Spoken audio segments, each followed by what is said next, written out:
All right, welcome everybody. We are live as always. I am Dave, and with me is Dallas, of course.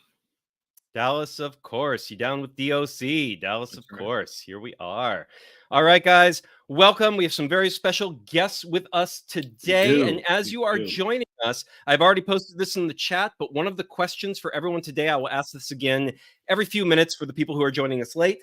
But sound off in the chat. We would like to know, what is your GOAT, greatest of all time cyberpunk story? I would love to know, because we are going to talk about a kick-ass cyberpunk story today. Neurocron from Invader Comics. But tell us what yours is, because cyberpunk has a long and storied history. We're going to talk about that as well. But first, as always, we have one announcement. We are in the final week of our own first Kickstarter, our first comic that we are bringing out there, Armageddon Quest by Ronald Russell Roach, an actual classic 1980s underground black and white comic made between 1984 and 1992. It has been out of print for over a quarter of a century, and we are bringing it back with the OG creator. Armageddon Quest #1, the first 52 pages, is currently on Kickstarter for it's until February 14th, so literally 1 week from tomorrow, I believe. It's a great Valentine's Day gift, guys. Valentine's Day gift. Yes, it is not. Well, you know what? It is kind of a love story. It is a love story. It is a love story. It is the coming of age tale of the Antichrist. No, it is a love story. Wait for it. It is the coming of age story of the Antichrist. He's a reluctant one. Doesn't want to hurt anybody. He's just a nice kid, but the rest of the world wants him to be what they say he is. They need him to fulfill his destiny. They need him to be the villain, but he's not interested. But this is his coming of age tale, finding himself, finding who he's actually going to be. And it does all culminate in the event of Armageddon, where he has some very tough choices to make. This is basically a comic in the vein of the original Eastman and Laird black and white TMNT, Stan Sakai's Usagi Yojimbo, the Samurai Ronin Rabbit, if anyone's familiar with that. Robert Crumb, this is a not safe for work comic. Do not get it for your kids, but do get it for yourself. And again, 8 more days, ArmageddonQuest.com. That's all we're going to say today. For Armageddon Quest, I will drop that link in the chat, though. .com. I spelled that wrong. Armageddon Quest. It happens. Blame the wine. Blame the wine. There we go. Oh, and Blake. Yes. So Blake was the very first person to have me on as a guest. I'm so not used to being the guest. I'm so used to being the host. So it was a new. He helped break my seal on that.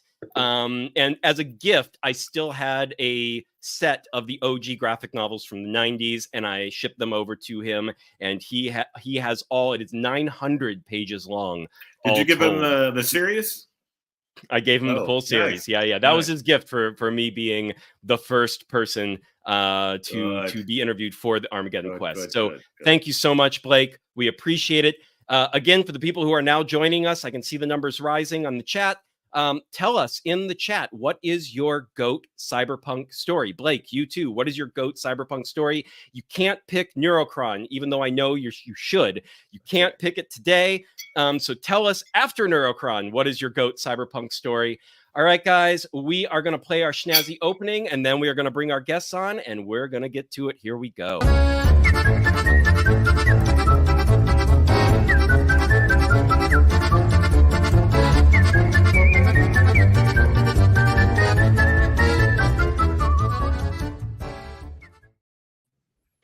Woo! Welcome back, everybody, and welcome Erin Foley-Chan and Daniel Powell, the writers of Neurocron from Invader Comics. How you two doing today? And welcome to the Wine and Comics Pairing Show. Yeah. We're doing great. Thanks so much for having us. Yeah. Yeah, of course. Absolutely. Of course. Have either of you been nutty enough to ever pair wine with entertainment in your lifetime? I've paired wine with Girl Scout cookies, but I don't know if I've ever specified close. for Close. That's pretty nutty. I like that. I like that. Yeah, that's right. I mean, dessert counts. Dessert counts. It's a food. You know, I know we all will pick what we're going to drink while we're reading something, watching something, listening to something, whatever it is. But yeah, most people, I think so far, to my knowledge, I've never found anyone who's, you know what? I found one podcast once before we launched this show, and they had already kind of gone, what's the word I'm looking for? They had paused and never come back. It had already been years. But they did this thing where they would pair wines with fictional characters, which was really interesting. That's about as close as I ever found anything like it. But so for those of us joining us for the first time today on the Wine and Comics Pairing Show, I never know with I just see the viewer count number. I can never see who you are. But please sound off in the chat. Oh, we actually have, here we go, another Blake Buzz. I'm going to be that guy and go with one of the OGs. Do androids dream of electric sheep? Yeah. Okay, Dick. Yes, all day. That is the story, for those not in the know, that is the story that inspired Blade Runner. And we also have John. Rock on, John. Thanks for joining us again today. So yes, we pair wine with comics, and we're going to get to that at the end, but you can guess what we might pair it with as we go. We're going to talk more about the comic. So yeah, to kick us off, guys, I know you both have a background in the Hollywood world, in the scripting, the producing of TV shows, of film. And we actually just had a screenwriter on yesterday, Ryland Grant. I don't know if either of you are familiar with him, but he also does comics. And we were talking about how, in the film world, you get really used to the idea that shit sits on shelves for a long, long time. You have an idea, you're excited about it, you write it, your agent's excited about it, you find a couple people excited about it, they option it, you're like, woo! And everyone has to stop being excited about it for a long time. Following that, you don't get that payoff, maybe ever. Maybe it's going to go through another option and get you excited and hot and bothered all over again. But who knows? But, you can go 10, 20 years and who knows if that's ever going to happen. And you just keep writing things. But the payoff for a writer, of course, is other people seeing it, like audiences seeing the movie, watching the show, reading the book or the short story or whatever it is. And I really wanted to talk about, I'm pretty sure when screenwriters come into comics, part of it is like, well, we have these ideas. And the idea especially, it's like, we tried to turn this into a movie, fingers crossed, but this is a big budget movie, so we'll see what happens to it. So I'm sure that's a part of why, like, let's do a comic so we can get a finished product done. And then we also have IP to shop around after that. But one thing I'd like to ask you guys is, what was it like coming from the film world? And you have an artist, Dennis Calero. By the way, everyone watching, Dennis Calero, if you don't know who Dennis Calero is, you have not been reading comics for very long. I know him from his Legion of Superhero days. I loved his Kolchak the Night Stalker comic back in the day, his Solar Man of the Atom. So he is an amazing artist. We're going to see some of his art on screen here in just a minute. But what was it like? You had a story, you turned it over to an artist. What was it like when those first pages came in? What was that experience for you? I mean, I can't speak for Erin, but it always sort of blows me away that, you can put a handful of words on a page and, it's, 6 panels. You don't have that much, 6 to 9 panels. You don't have that much dialogue necessarily. It doesn't take that long to write. And then it's almost, you feel guilty when you get the art back and it's like, oh man, this took so much work compared to the time it's spent, writing it. But it's funny you mention everything that you mentioned. We do have a background in television, and I've made one film and written many unproduced screenplays. Although I have a screenplay that we just got the cast together, and they're taking it out to platforms and financiers now. And so I'm fantastic, literally this week. Yes. And we have, but that was a long process. I wrote that script 5-6 years ago. Yeah. And then another screenwriter came in to help me do a pass. And it's someone who's had a lot of success in that like Marvel and Star Wars world. And so that added some credibility, but by no means did it ensure that it was definitely getting made. And then now we have some cast that you'd definitely be familiar with. And even that is no guarantee because, you're looking for millions of dollars in investments. That's right. It's right. We've chosen. And it's got to fit whatever the market currently is at whatever time you're shopping it around and la-di-da. Yeah. And of course, 5 years ago, when you start writing something, you can't predict what people are going to want to watch 5 to 7 years later, which is the time it takes. So it is a lot of like guessing at what the zeitgeist will be. And then sometimes like you were right, but you were still a couple years too late or too early. And it's like, oh man, you know what I mean? Because you'll write something and then 2 years later see something too similar come out and be like, now I can't make this movie anymore. It happens every season. It's such a bummer. But it's funny, this Neurocron started as an hour-long sci-fi pilot that I sold to Fox. And of course, it didn't get made. I was known mostly for comedy, and Erin was known for comedy as well.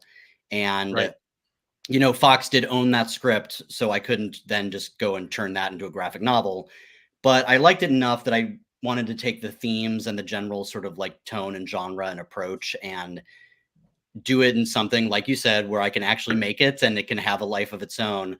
But what I will say is I did make a mistake, and I think it's a mistake that many people who start in TV and screenwriting, even someone like me who's been reading comics since I was 15, I'm very familiar with them. I'm very familiar with, like, it wasn't like, oh, this is a way to get this made. Right. It was like something that I'd been passionate about, and it felt like, well, now I have a story that I want to tell, and I've always wanted to write a comic, so this seems like the perfect way to do it.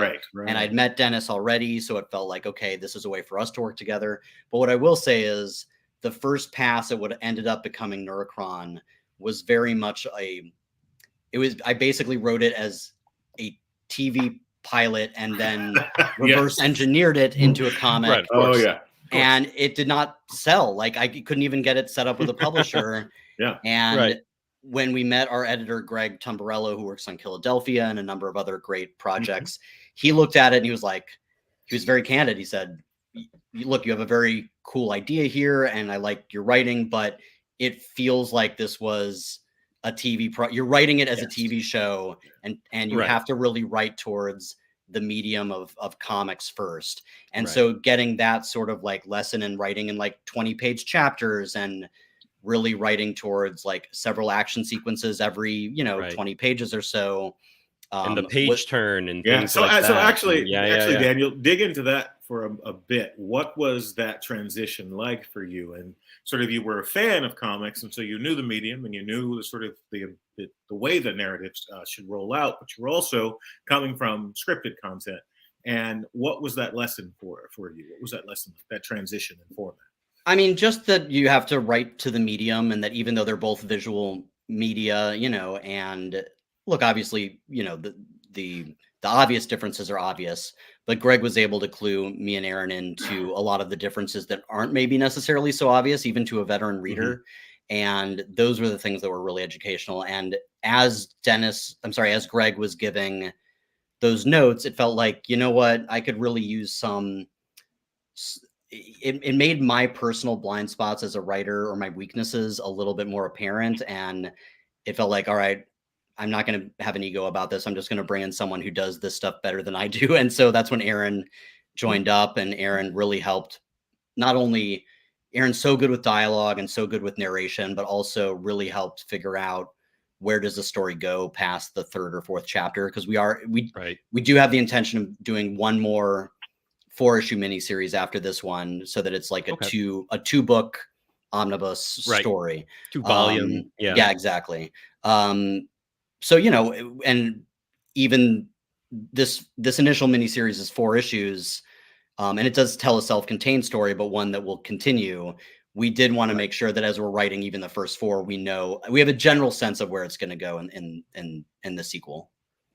Yeah, it is. It is just on the way that we had to change the way our brains worked to write comics rather than writing a script. It's like learning another language. If you like really trying to learn a language and immerse yourself in it, and then you start like dreaming in French or whatever. That's right. So I feel like at this point we are seeing action in panels, whereas before we were seeing it in scenes, and it really kind of changes the way that you think of the story. Right. Well, and I think a testament to the power of a good editor.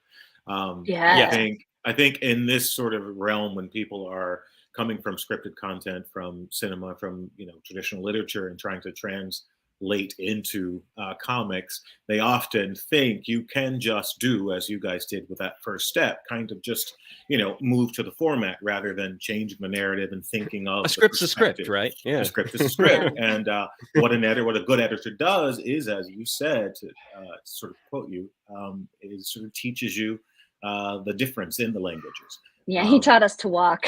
Yeah.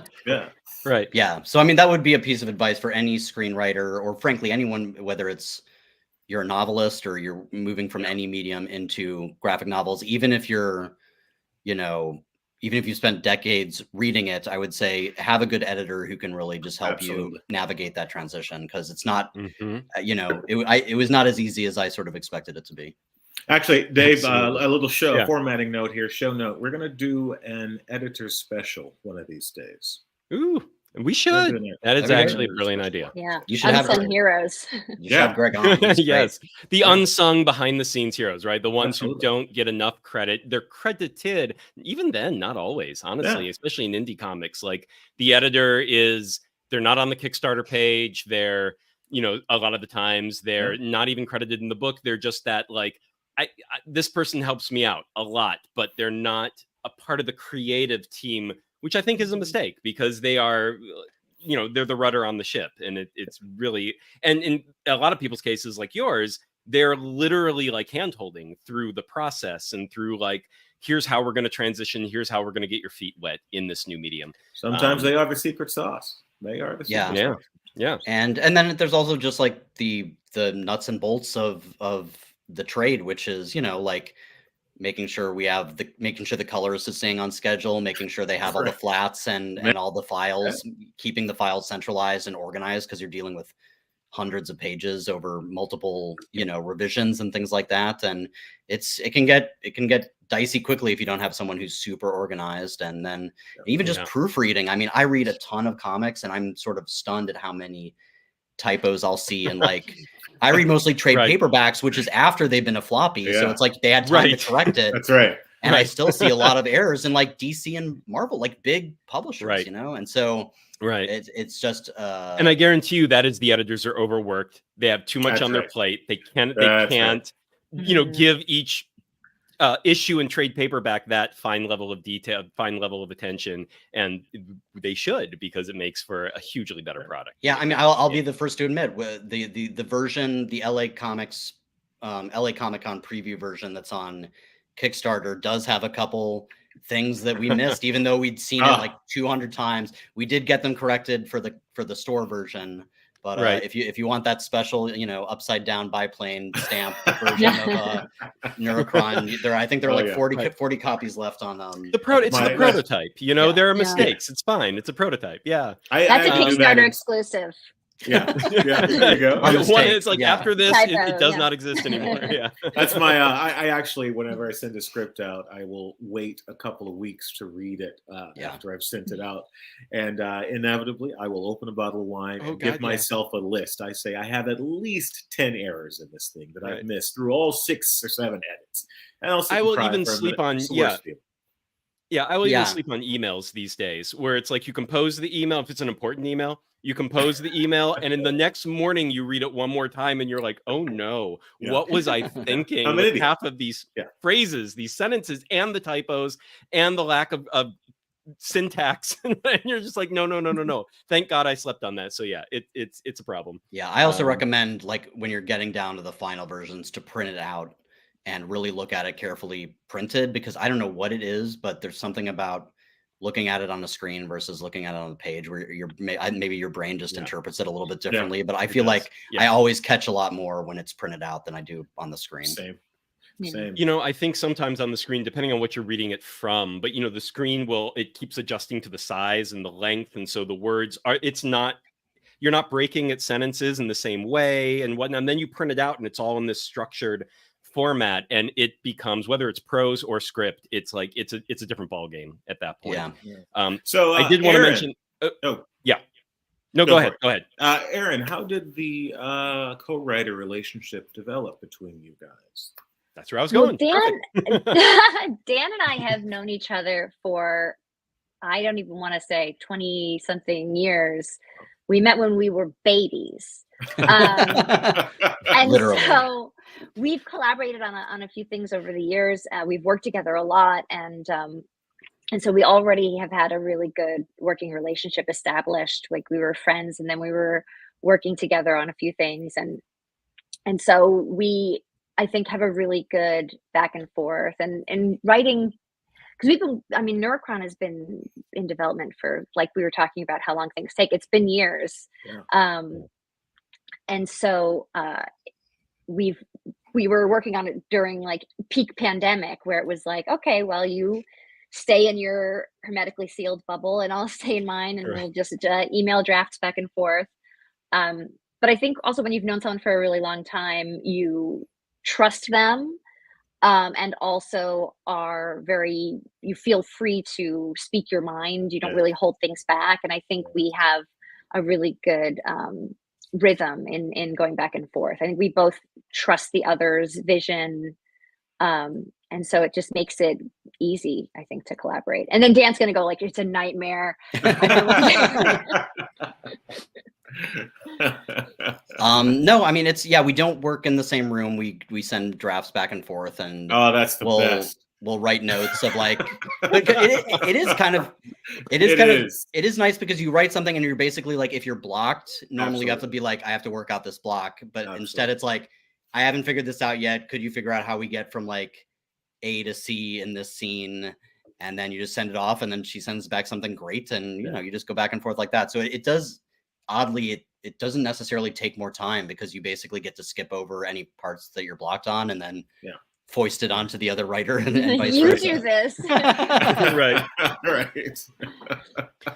That's fantastic. Daniel, you mentioned the sort of genesis and origin of the idea in that original piece.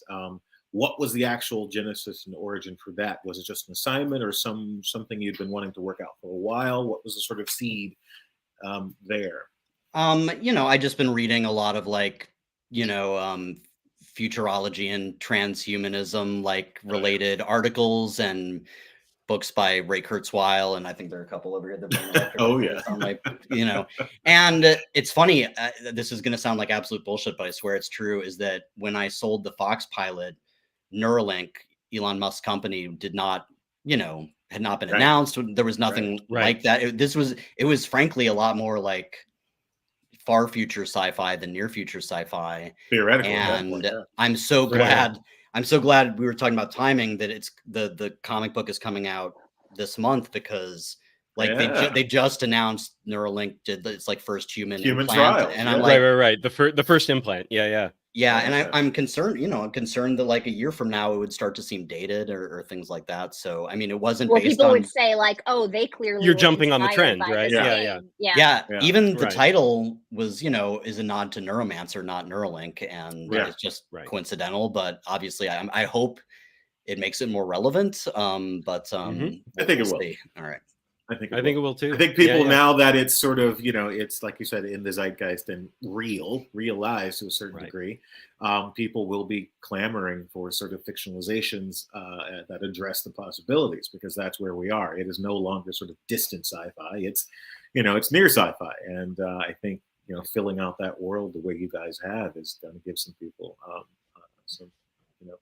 some grounding, I suppose, as we venture towards. It hits different when it's like, within the realm of possibility, these aren't characters on a spaceship orbiting Pluto where you're like, oh, this is a dream, this is a fantasy. It's like, no, this is 10 years from now.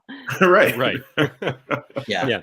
And for those who are watching, there is action. It does draw, from genres like, cyberpunk staples like Blade Runner and things like that. But it is meant to be really exploring like the ethical issues that would come up with like just trying to merge, human brain and computers, and what does that mean from like a sort of ethical standpoint in the world that we live in now, where we sort of live in a surveillance state. There's a military industrial complex. What is that? Obviously all sorts of deep faking and trickery and those sorts of things. So as you start to, we have issues that everyone has phones in their hands, let alone they have something in their head. So I mean, look, we do have action sequences, and there is a mystery. It is ultimately a murder mystery as well, but it is really just us using the cyberpunk and murder mystery genres combined to explore these sort of moral and ethical issues about a technology that is increasingly becoming realized. Yeah. And I will say that is what the best cyberpunk does. There's always that element of social commentary, even I would even call it social satire in its way. Like it is it's taking something and taking it to a logical extreme, right? Where it's something, there always is that possibility. And I think even before Neuralink, or even before Musk announced his version of that, like neurological elements, like you just mentioned Neuromancer, and like William Gibson was sort of the godfather of that concept, and like playing with that, and like it's been around. I don't think anyone can say anyone is ripping off of anyone except William at this point in time.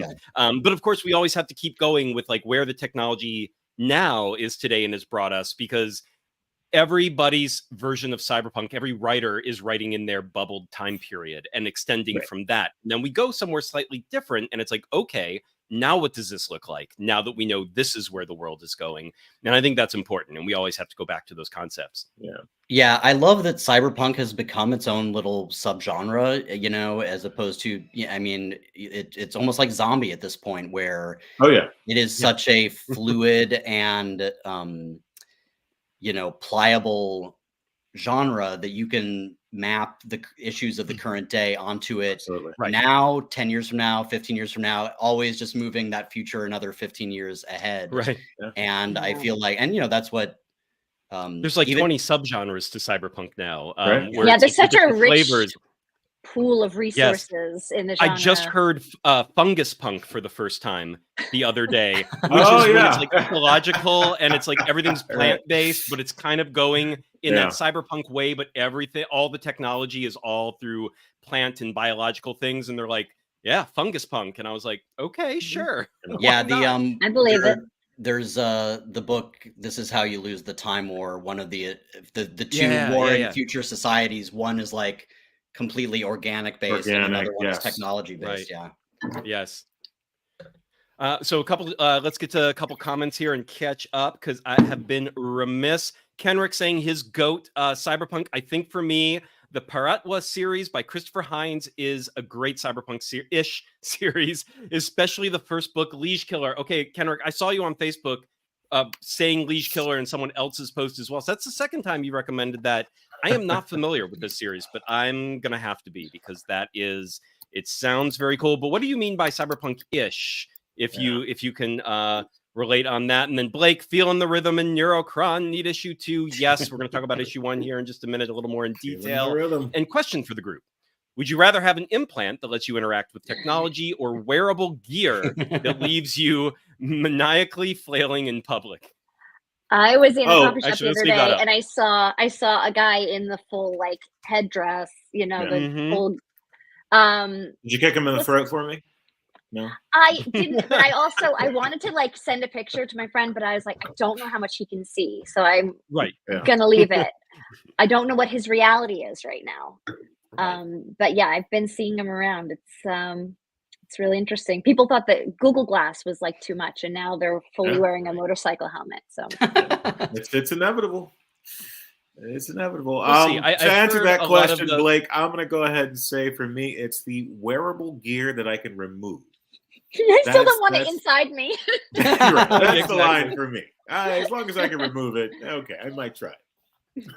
I mean, I think I'm not going to be an early adopter. You know, if it's going to be inside me, it's like I'm not going to be the guinea pig. But if this is truly where humanity is going, it's also, you know, it is like smartphones, it is like the internet, it is like social media and things like that. It's like, if that's really how everything functions in the modern era, it's like, well, then and I would probably rather it was internal, if that truly works better and isn't like I'm walking around in a RoboCop outfit kind of a thing. Then it's like, okay, that probably is better. Scary, but as long as I'm not the guinea pig, less scary. And I think I can just be a part of the rest of modern humanity, whatever that is. But Daniel, sorry, cut you off there.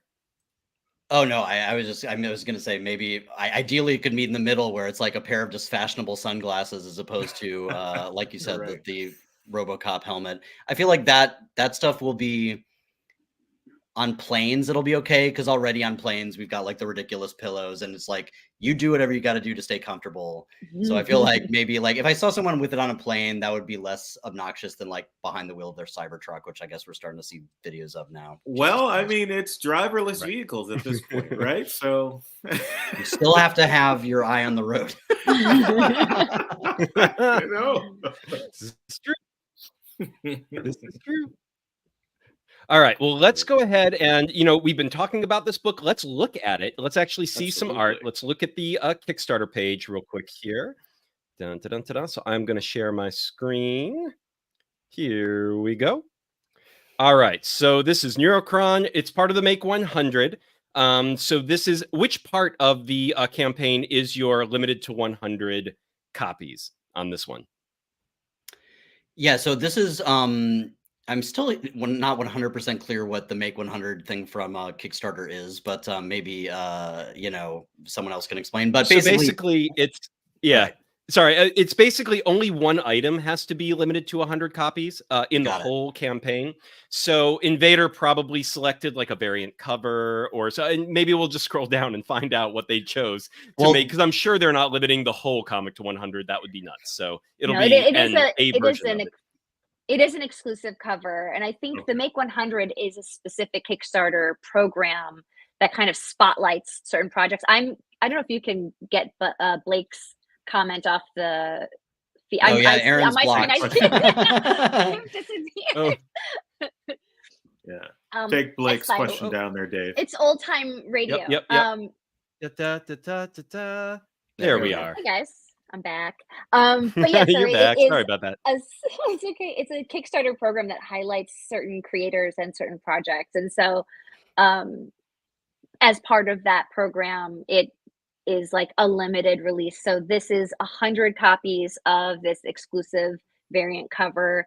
The cover that will be in stores when it's released in March is going to be like a yellow cover, different art on it. So this very cool, sleek red and black image that I love, that is only available through this Kickstarter. And there are other exclusives that go along with it. There's like, you know, I guess we'll get to the exclusive, like the other. Yeah. Absolutely. And just so everyone watching here, as you can see, they are well over funding, but there are only 3 days left. So you have until Saturday, February 10th, this coming Saturday, if you want to get in on this, and especially if you want one of these exclusive covers, you've got 3 days to do it. So let's take a look at this campaign. This is the main cover right here. Let's get this a little bit bigger so everyone can see this beautiful Dennis Calero art. So this is the store version. Yeah, and it's also available on invadercomics.com. The limited edition cover is a little bit pricier, but that's how it goes, I guess. And here's the limited edition. And you can add it on too. If you want to own both, you can add on the store cover, the main release cover. Oh, very cool. Yep. Very, very cool. And this is this is some of the inside art. So this is our title page of issue 1. And as you can see here we got some crazy neurological technology going on in this image. And this was a great title page image to land on. I have to admit, love that picture. And I know it's really good. And you know, it's one of those things where it was just late enough in the comic I'd kind of forgotten we hadn't gotten the title page, and then we hit it, and I'm like, oh, awesome reveal. Thank you. And here's some more. So you can see this is a comic, and you know, when we start to talk about the wines we paired it with, and we'll talk more about like the flavor of this comic and the exact details, but you can see the style. It is a noirish. It's got a grounded grittiness to it. It's cyberpunk in a lot of that OG William Gibson way. Not so much. I know cyberpunk has gone more fun and wild and fancy free in later years, just because, you know, you start to get all those different flavors that we were talking about. And a lot of cyberpunk, like even think of the Johnny Mnemonic movie, not so much the story it was based on, which goes a little off the rails in terms of just having freewheeling fun. And this one keeps it grounded, which personally is my preference. I love that in cyberpunk. I think that's where you get the most interesting explorations of the technology and how that affects humanity that you're going for. And you, of course, have this is our detective protagonist. So you actually have a female lead of color who is our lead hard-boiled and I mean, which is not something you see very often. I think especially in these genres, it's usually a guy, usually either a young guy or that grizzled, you know, kind of Bogarty or already a drunk and a has-been, but this is his like big comeback deep down. That is something that I really enjoy about this story is that it does kind of subvert that noir detective genre by having a woman of color as the driver of the investigation and seeing it through her eyes. Yes, 100%. Here's some more. I mean, it's just, and I will say, you were commenting earlier on how Greg sort of walked you guys through really writing for the medium, and I think that really shows, because this flows. Like, it's that even though it's grounded and gritty and isn't like wild and out there and crazy, it's a page turner. I mean, like, it doesn't stop while you're reading this first issue. It does not, there's never a moment where I felt like I didn't put it down. I didn't stop until I was done. And there was never a moment where I felt like there was a natural pause in things that were happening, even though it has an intellectual bent to it. It's never, I mean, it's very absorbing. It's very engrossing. And I think you wrote to the medium in that way where the pages do just keep turning, and there's never that moment where you're like, I can put this down and maybe forget about it. It's like you're in till the end once you start. Thank you for saying that. I should also add, each chapter is 28 pages instead of 24 or 22, or I think these days they're sometimes even getting down to 20. So even though it's a 4-issue miniseries, it will be 112 interior pages, so more comparable to like a 5-issue miniseries in sum total. But that was an intentional thing. We did want the chapters to be able to breathe a little bit, not feel too rushed. But I'm glad to hear you say that you felt it kept moving, because that, of course, is the danger when you add 4 to 6 more pages. Chapter. First chapter. Yeah. It also has great energy too. I can say, I know you guys are talking about that sort of transition between that scripted content and this format, this medium, and it actually does read cinematically as well. So I think that's a testament to both your sort of skill sets, because that's not always the case, and people don't pull that off well. So good job for sure. Thank you. Great energy. All right, we got some bookmarks right here. And these look like an Invader comic series of bookmarks that can be added on. Make sure you grab one before they're gone forever. Okay, so I think these really need to be seen in person. Normally, since it's a bit simple. Okay, so because it's a Make 100, they're keeping it strict to the comic on this one. So it's like the two issues, the bookmarks, and that's what you're getting. Those are your options, which I actually personally like. I get a little befuddled when everyone has, like, as much as I love the merch and whatnot, it can get a little. I know some people swear by it, but it can get a little out of hand. I'm like, I don't need 10 types of plushies. Like, I'm really okay. I'm here for the comic. It's cool because there is an add-on. Yeah. Oh, go ahead. No, please. I was just like, there is an option to add on, but when you make a pledge to the Kickstarter, you do get the print version, the digital version, and the metal bookmark, and you don't have to select anything or make any choices.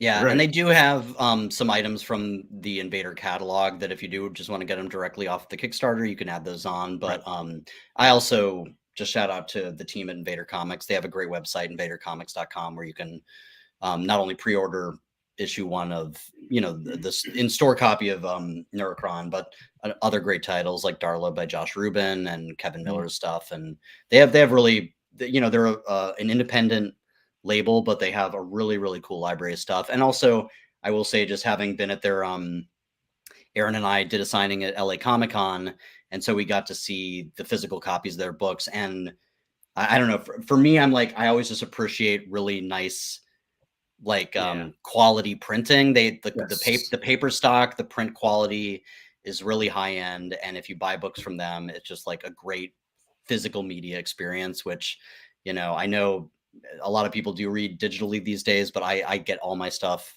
on print. And I like when the physical copy of Neurocron that they had at LA Comic-Con, and is just it is, to me, seeing it on the page was such a different experience and so much more profoundly like engaging than the digital version. It's real when it's a physical object, right? I mean, there is that element that I think just really brings it home. It's a tactile experience.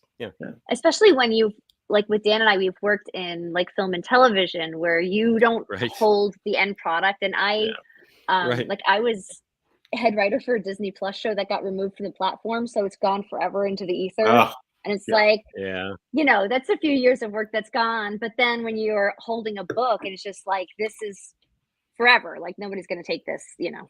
They're not going to come to my house and take my Neurocron. Yeah, they can't just remove it from the platform. I mean, yeah, and look, it's, you know, even the first handful of TV shows I worked on had DVD releases and then Blu-ray releases. And now I produce a Hulu show, and I don't think there are any plans to ever release it on like physical media, because it's really just meant to bounce around, you know, different online platforms. But that it is this thing where not only can they remove it, they can also change it, you know, like they can go in and edit it. And it's a weird and quote unquote vault it, so it's like gone for 10 years on purpose, you know, kind of a thing where it's like for 10 years no one gets to see it, and that can be a massive window of loss. Yeah. So it's nice to have something where we own it, we control it, we can determine how it gets distributed and things like that. And so, you know, it's just not something that we don't necessarily have on the film and TV side anymore. Yeah, that's true. Which, you know, which also sort of as a fan and as a collector and as a person who grew up in the 80s and 90s, you build your collection and you hold on to those items. You can see on Dave's wall right now, he can't get rid of a graphic novel book. And, you know, the DVD collection as well. So the idea that these shows and Hulu and the other streamers, you know, you don't get to participate in the ownership of the item as a fan, as a consumer, is a big issue. You know, I hate to see where we go from here, because I think piracy is definitely I was reading an article the other day, I think in the Times, about the sort of resurgence of piracy for that fact alone, that people want to participate in the ownership of these IPs. Right. Well, to that end, I will say, you know, Neurocron is a creator-owned title, and Invader Comics is a privately owned indie label, so it's not like their parent company is, you know, Simon Schuster or something like that. Procter and Gamble. They are literally an indie label. Like, they operate independently. So so and you know, it's obviously, you know, comic books, it's not necessarily, you know, it's Kevin might say it's a break-even business. All the partners of Invader are in it because they love comics. They're also writers themselves. They have their own titles, and they're really in it for the love of the genre and the medium. And so, you know, I just want to shout those guys out, because this isn't some crass business play for them. They're doing this for the love. Right. Beautiful. Absolutely. All right, we can take that down, and we've got a couple comments here from Blake. JP Morgan Chase presents Neurocron. Absolutely. Coming back up on Kenrick, I asked him this earlier about his cyberpunk. It takes place in the future after an apocalypse. Human society lives in giant space stations around Earth and have been for centuries. There is a social commentary on how we interact and rely on tech. So I guess not ish, full on cyberpunk, LOL. So I would still actually call that ish, and I'm going to get to that when I do my wine pairing, because cyberpunk, I feel it does have a certain definition to it. It can be stretched in certain ways, and there are all those sub-labels to it. But I think the cyberpunk part of it, that punk part, is kind of meaningful in where that goes. We kept our sci-fi baby trim, and everyone told me no when I said we needed a body pillow, though. I know, but I know. And I will say I have a couple physical copies of Invader Comics stuff as well, even when they were Inc. 215 before they rebranded as Invader and whatnot. And they're all great things. I have a lack of space, so I still live in an apartment in LA, and so it's one of those things where digital, I have embraced it. I do a lot of digital just because I moved about 2 years ago ish, almost 2 years now, and it was hell. I have so much stuff. I'm just like, this is why we don't need so many physical things. I totally get it. I have a huge DVD and Blu-ray collection that is part of my why this movie is addiction collection that is part of my hell, and then my comic collection, which is part of my hell. And it's wonderful when you're staying in one place. But if you ever have to put that in boxes and get it somewhere else, you're like, why don't I just have hard drives? I don't understand. But no, I finally had to, I reached the end of my shelf space, and so everything in the house now goes into, but it's fun because I get to curate. I get to be like, okay, what has to go into storage? I don't just like, you know, and as the home collection gets increasingly more pure with like my favorites. There's no like, you know, like, oh, this is just there to like beef up the collection visually. It's like, you know, but it does. I also have to pay, you know, a couple $100 a month in storage unit fees. So right. What was that? See, for me, the curation is what am I getting rid of? What am I going to be honest with myself that I don't need anymore, that I'm never going to read? It's like, it's too low priority, even though it's mine. I don't want to get rid of it, but it's just, I know I'm not going to live long enough to read all the things I want to read or watch all the things I want to watch. So I think that's where my curation comes in. Storage is still something I have not bitten that bullet on. I haven't gone that far. I even have, of course, this is a wine and comics show, and I have like 350 plus bottles of wine in this apartment. Wow. Too many collections, too many priorities. Yeah, that's right. Exactly. So it becomes an issue. So before we get to the wine and comic pairings, and by the way, folks in the chat, once again, we've had a couple shares, and Blake, no, you did share. It was Philip K. Dick. Your favorite cyberpunk story. What is the GOAT for you in cyberpunk? And for you two, what is your relationship with cyberpunk before this story? Do you have a favorite, or was this, were you inspired by a particular story and you haven't gone too deep into the subgenre, but that was the story that made you want to try your hand at doing a story like this? And whichever, Erin, kick us off here. Sure. I mean, I do love the cyberpunk genre. I've always been really into sci-fi just in general since I was very small. I got indoctrinated into like Star Trek when I was 7, I think, and then kind of that was my gateway. But yeah, I read across genres. Something I read recently that I really enjoyed was Warcross by Marie Lu, but that is a YA, so I don't know if you big boys have read it, but but yeah, that was really fun. I really like her writing. We read comics. We've read that. You guys are grown up for that. Like, you're just that's like a third of the collection. But you know, the classics like Blade Runner is like, I think, what everyone first thinks of when they think about cyberpunk, because it was it's kind of like a cultural institution in that genre. And for me, writing, a lot of my writing is very visual. Even when I'm writing a script, not thinking visually in panels, I do think very much about atmosphere and mood, and like, how humid is it in this scene? Like, what are these people feeling? And Blade Runner is so like evocative to me in that I feel like cold and damp. You know, the atmosphere is definitely a character. It's just all smoke and manhole covers, and so that just informs my perspective when I'm writing within the genre, for sure. Yeah, awesome. I mean, for me, definitely like the sort of, you know, the tempo. I mean, William Gibson's early work and Neuromancer in particular, I feel like is a perfect book. And the Fox pilot I sold was called Enhanced, which is kind of a boring title. And when it was time to be like, what's a title where if you search for it, my comic book is going to be #1 in the research results, it was like, okay, let's have a little nod to you know, the OG cyberpunk story.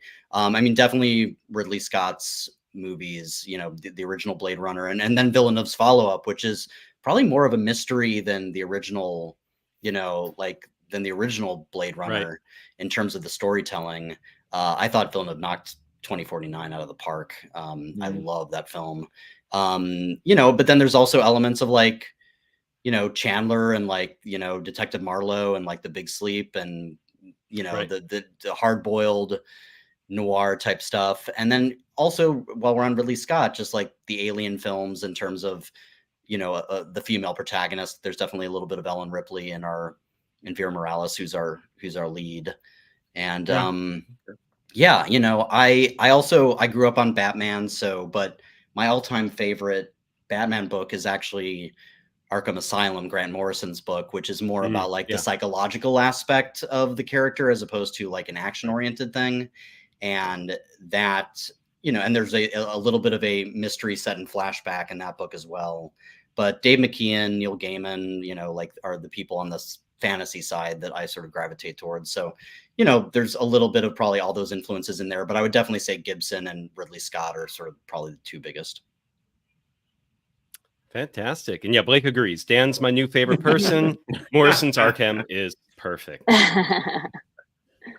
All right. Well, I think that brings us to the part where we should start talking about what we paired with this and why. And I believe it's my turn to go first, Dallas. So I will do the honors. Indeed. Yeah. Okay. So this is something that so Cyberpunk, to me, I kind of have a go-to wine with Cyberpunk in general. And then I picked a very specific one for this book. I'm going to try, this is an association between the wine and Cyberpunk that just makes sense in my head. I've never had to put it into words before. So we're going to see how I do on this, but it's always hard to explain when you're just like, yeah, these two things go together. And then someone's like, well, why? And you're like, oh shit, words. Right. Okay. So first I'll say what it is, and then I'll talk a little bit about it and why they go together. And then I'll reveal the actual, the specific thing. But Pinot Noir and Cyberpunk, to me, have always been the thing to go together. They are a few superficial similarities between the two. They are both, everyone's familiar about, like, they know of the genre. They know the big releases of the genre, and everyone believes that they are familiar with it. They like, and it can be really their bag or not their bag, but they are, I think, on the surface, for lack of the genre and the varietal seem simple. And with Pinot Noir, one of the things I actually on the weekends, one of my it's not my day job, but it's my little side passion wine job. I teach wine blending classes here in LA, and one thing, every time we have like a light bodied red or a light colored red, everyone always guesses, and we do a blind tasting with it, and everyone always guesses it's Pinot. It's just like, oh, it's Pinot, it's Pinot. It doesn't matter what it tastes like. Doesn't matter what it actually is or what the properties are. They're just like, I see something that looks like Pinot, therefore it's Pinot. We're just going to go with that. And Pinot is one of those things where it's a thin-skinned grape, so it doesn't give a lot of pigment to the wine very often. It's like, that's why it's got it's more transparent. It's less intense in the color. And it tends to, when it grows in a cool climate, it gets lower alcohol. And lower alcohol tends to be what we call, it contributes highly to what we think of as body in the wine. So the mouthfeel of the whole thing. And with less things coming out of the skin and less alcohol, it feels thin. And so it seems simple. And I think Cyberpunk is very similar. It has all these superficial aesthetics to it that are not hard to replicate, those elements of it. But Cyberpunk, and here's where I'm also going to go back to why I do think Kenrick's suggestion for Cyberpunk is only an ish and doesn't quite get to the heart of Cyberpunk. And that is that Cyberpunk as well, it's not just about technology, and it's that's sci-fi, just in, sort of broad strokes. But Cyberpunk, I think a lot of people forget what the punk is and what it means. Punk is an attitude and an aesthetic all its own. It's got this certain feel of, the punk music movement was all about, people who were basically embracing the fact that they had no future.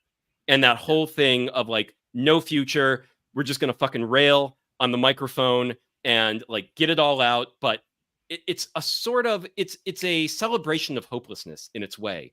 When these people didn't have anything, didn't see themselves having anything coming forward. So they created that punk movement. And Cyberpunk is using technology in a darker and more meaningful way to explore like how it goes wrong and where it sort of can dead end humanity if we're not careful about it.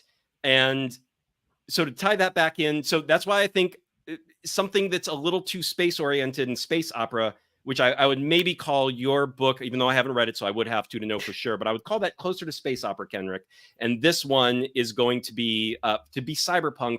You've got to have that darker edge to it, and that little, like, you're exploring something that's a little more hopeless in its way, where we're taking technology in the wrong direction. And so the reason I always go to Pinot with Cyberpunk is it is a notoriously difficult grape to grow. and to make into a good wine. It can be super simple if you make it wrong. And if you make it wrong, it's just a thin, lifeless,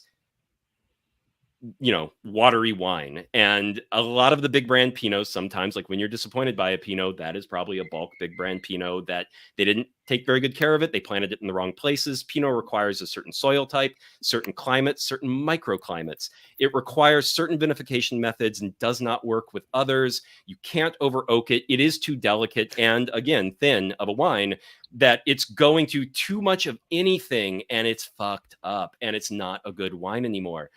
And I think cyberpunk, one of the reasons I am impressed by Neurocron is it is a balancing act of so many disparate elements that all have to come together in a certain harmony, where you're exploring these elements of humanity, of technology, of how we take it in the wrong direction, but also it starts hopeful. Like, this technology was meant to do something good. And in Neurocron, one of the big story points is this is why it's not our world. There are regulations, there are laws against what you can do with this technology.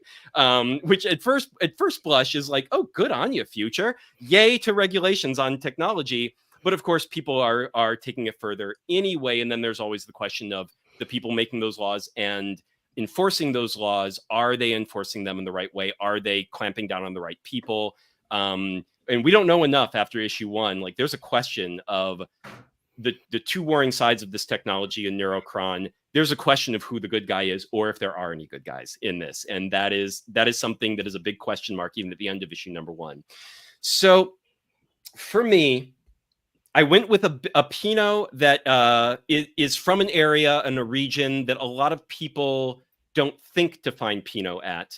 And I will say also, for those listening and don't know a lot about wine, one last thing about Pinot and why I love it and why I love cyberpunk is a lot of people know that Burgundy wine is like some of the most expensive wine in the world. It's like, this is the stuff that goes for like thousands of dollars a bottle because it's considered the best wine in the world. Is it worth thousands of dollars a bottle? That's up to you.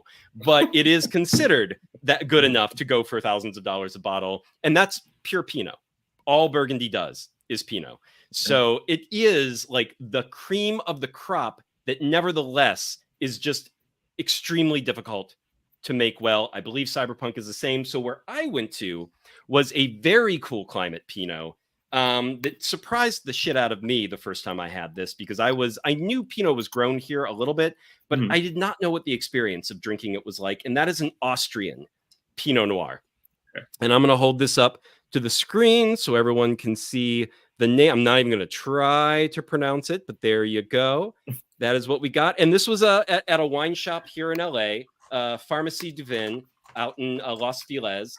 And they had this Pinot, which is, I mean, so this is a Pinot that is, when Pinot is done well, it's not just fruit flavored. Like, you have some crazy spices in there. It's a lot of pepper. It's a lot of herbaceousness, a little bit of earth, which for such a thin, transparent kind of wine, and I know the lighting doesn't really let you see through it here, but it really, like, when I swirl it, you can kind of see it's not that deep and dark of a red when you look at the rim up there. But it is so full of flavors, but not fruity, jammy, nice, sweet flavors. It is all the interesting flavors. This has the lightest touch hint of like a strawberry or a raspberry on it, but the fruit is so dialed down, and it is everything else that you're getting from wine in this one glass. And I'd never had a Pinot quite like this before. So I think the dialing up of all the more interesting flavors, the dialing down of just the jammy, kind of porch sipper, everyday drinking barbecue wine type flavors, that really went well, not just with cyberpunk, but that William Gibson style of cyberpunk, where it's cerebral, it's exploring something. You've got the social commentary. It's noirish. It's dark. It's gritty. It's grounded. There is action. There is some fun to be had, but very dialed down. This is about exploring the heavy themes. And personally, I love that. So I think you guys knocked it out of the park. At least on issue number 1. I don't expect you to fail on issue number 2, but all I've read is number 1, so I can at least comment on that. And so, yeah, I would go with Austrian Pinot, which I think this was $30-ish a bottle. So not break the bank, but not budget either. It's going to be somewhere right in the middle there for you guys. Well, all right. Sold. I like that. I like that. I like that. Usually I'm the long-winded one, but go ahead. Yeah. We'll see if you can trump me. No, this was pretty straightforward, honestly. So I often preface these pairings with my sort of rubric. I usually pick a wine, or one of two things. One, a wine I would like to drink if I were a character in the background inhabiting the panels of your world. What I'd like to sip as I was watching the action happen, passively, of course. I was never going to get involved, generally, but or as just a fan sitting on the couch, trying to sort of enjoy this world. And I decided, because cyberpunk has this, for me at least, it can be a very sort of how to say that diplomatically? It in general, it doesn't make me salivate the way other genres may. Oh, we differ there. Spark joy. Yeah. But it is always entertaining to see sort of cyberpunk worlds come to life, because they are really well realized, fully realized. And I think I knew I wanted to go with a white, because what you guys have done with this is you've launched it out in front of us in the future, just close enough that it is sort of in the realm of possibility, which is also, as we were saying, kind of the strong suit of the genre. It's definitely one of the best things about cyberpunk, is that it makes sort of sci-fi, near sci-fi in a weird way. And you guys have done that in a very fully realized way. I love your protagonist. It's spicy. She's got kick, but she's grounded. And, I also enjoy the idea that you were sort of using this world to kind of work out. And I think you guys may go there further as the series develops, and I'm sure you already have, to work out some of these questions about the, sort of feasibility of this sort of Neuralinks and the Neuralink adjacent concepts. So yeah, I knew I wanted a white. I knew I wanted something crisp. I knew I wanted something that had some bitterness to it. I think one of the beautiful things about the cyberpunk subgenre is that it sort of is this combination of low life and high tech.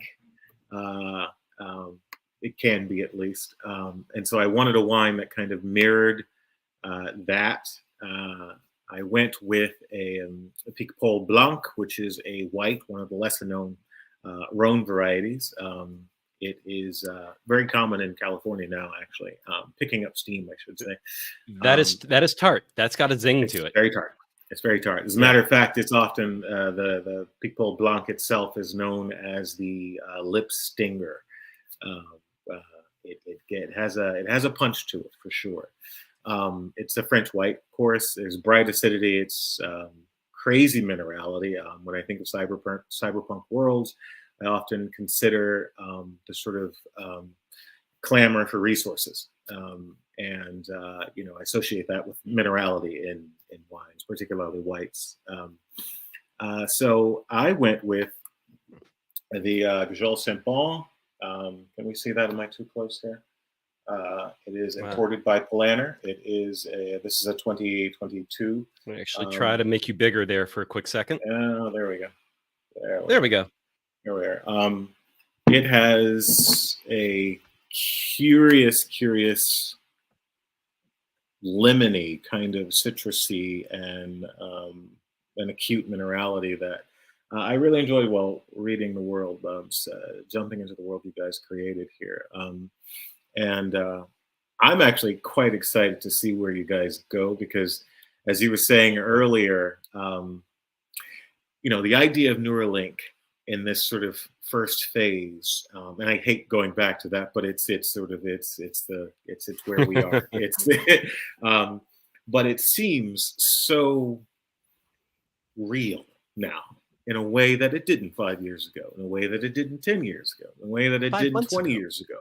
And cyberpunk has, for the last 30, 40, 50, 60 years, has been sort of focused on this point, on this intersection of tech and biology. And to see that actually happening, and to see you guys with a platform to kind of delve into that and fictionalize it and use it as sort of a post board to kind of a lab, even to kind of just play around with these themes and ideas and possibilities, and the existential sort of dread of it all is kind of fantastic. So I'm definitely excited to see where you guys go, and that is my pairing.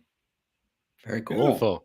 That's awesome. Yeah, I think I did kind of a red version of that. You did a white version of that, like that lighter, crisper, not too fruity, like all the other things, and not the fruitiness part of it, which makes a lot of sense. So for you guys, what is the plan going forward in terms of like issue number 1? We're almost done, 3 more days on the Kickstarter. It's well funded, so away you go. And do you know when issue 2 is probably going to be launched? Yeah, I mean, they're going to be monthly. So for all 4 issues of the first miniseries, we're completing the art on 4, but it's written. Everything's going to get made. If you go on the Kickstarter and you buy issue 1, there's no danger of this not getting finished. So just rest assured, we will tell a complete story that you will be able to buy. They'll be in stores. Issue 1 will be in stores at the end of this month. So anytime in March, you can get issue 1. And then basically they'll be in stores and online, respectively. So, April, May, June, you'll be able to get 2, 3, and 4 sequentially. And then at that point, we'll probably release a trade paperback that covers the first 4-issue miniseries. And then we'll start looking at breaking the back half, which will complete the story. And so hopefully that will be out sometime in 25, but we sort of need to map it out and see. Yeah. But I want to stress that the first 4 do tell a complete story, the mystery that is presented in the first, we didn't want to like have a red herring and then suddenly we continue the mystery and you have to wait another year and a half to find out that sort of central whodunit question. But we ended in a place where that initial mystery is solved, but there are additional sort of paths to where the story could go that we wanted to leave open. And so that's the general approach. But so it'll be 4 issues. And all of them will be out by June, and then hopefully we'll be releasing a trade paperback later this year. Beautiful. Fantastic. All right, guys. So 3 more days if you want to get in on the Make 100 version. And then this is Invader Comics. So yes, they'll all be in comic stores. They will get direct market distribution, so you can look for it there as well. And to cap us off here, guys, what do you have coming up? Anything you can talk about? Yeah. What do you have coming up that people should be looking for or have going on right now? Please let us know. And what's the status of the reverse engineered Neurocron pilot episode that I'm certain you guys are working on?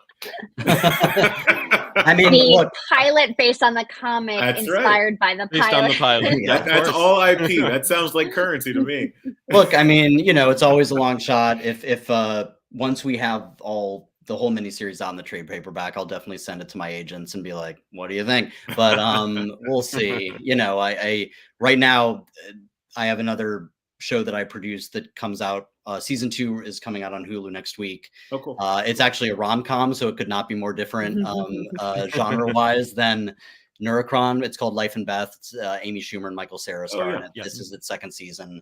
And so that'll be out on Hulu on Friday, the 16th. So that's my main thing coming up. Congrats. And there's some other, I have a company called Irony Point. We do a lot of TV and stand-up comedy stuff. So we're going to have a couple stand-up specials that'll premiere on Netflix this summer. Keith Robinson, who's sort of a legendary comic, and Rachel Feinstein. Their specials are coming out this summer. We don't have air dates for those yet, but they're really funny, and hopefully you can check them out when they come out. Good deal. Awesome. And you, Erin? I don't have as much to say as Dan does, but I have a couple of other. You'll be helping and rewriting all his scripts as he goes. I will punch up whatever needs to be punched up, and just some other books that I'm like working on pitching, but nothing that's happening. So. Gotcha. So, are you doing full-on novels that you're working on? No. comics. Okay, cool. Comics. I don't have any attention span to write a novel. Yeah, hard.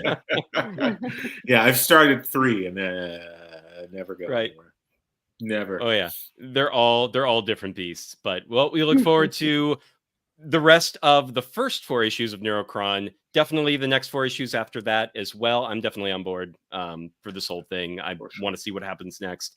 And then hopefully, Erin, we'll get some more comics out of you as well. So fingers crossed on that. Oh. This was a great debut, guys. I mean, seriously, pat yourselves on the back, especially this being your first comic. Great It doesn't read like great it. art. It doesn't, in any way, shape, or form. Give Greg all the accolades you want. We will too, but also give yourselves the accolades because you had to get through his shepherding you to this moment. So, right. Yeah, it's wonderful. It's and of really course, great. you know, having Dennis Calero do the art for our first book was Yes. just such a Yes. honor. And it's, as you saw from the panels before, he has this really grounded, unique style that was just perfect. It is perfect for this comic. Yeah. Actually, that quick question, just to circle back here.